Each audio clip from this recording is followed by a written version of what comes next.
বহরমপুর শহরেই 4 star deluxe premium hotel with luxury and comfort golden retreat. এখানেই জেলার একমাত্র ডিস্কোথেক, আছে রেস্টুরেন্ট, লাউঞ্জ বার, অত্যাধুনিক gym, spa, swimming pool, club মেম্বারশিপের সুযোগ। বহরমপুর শিল্প তালুকে গোল্ডেন রিট্রিট। ভোটারদের ভোট দানে উৎসাহিত করতে নয়া উদ্যোগ নদিয়া জেলা প্রশাসনের। ভোটারদের নির্ভয়ে ভোট দেওয়ার বার্তা নিয়ে সাইকেল চালিয়ে ভোটারদের কাছে পৌঁছে গেলেন জেলা শাসক এস অরুণ প্রসাদ সহ প্রশাসনিক আধিকারিকেরা।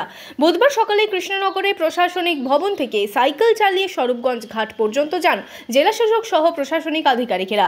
নবদ্বীপ ঘাট বাসস্ট্যান্ড সংলগ্ন এলাকার বিভিন্ন চায়ের দোকান থেকে শুরু করে ফেরিঘাট ও টোটো চালক থেকে যাত্রীদের ভোট দানে উৎসাহিত করেন জেলা প্রশাসনিক কর্তারা।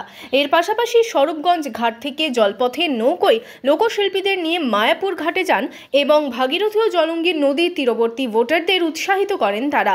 এদিন মায়াপুরে একটি ভোট গ্রহণ কেন্দ্রে গিয়ে সেখানে বিদেশি ভোটারদের সাথে কথা বলেন জেলা শাসক সহ প্রশাসনিক আধিকারিকেরা।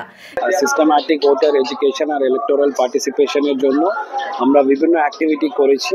কালকে আপনারা ছিলেন সবাই, একটা কুইজের অ্যাপ লঞ্চ হয়েছে। সেই অ্যাপের যে কিউআর কোড আছে সেটা আমরা আজকে মায়াপুরের মধ্যে অনেকটা যে দোকানগুলো আছে তাদেরকে আমরা ওটা ডিস্ট্রিবিউট করেছি।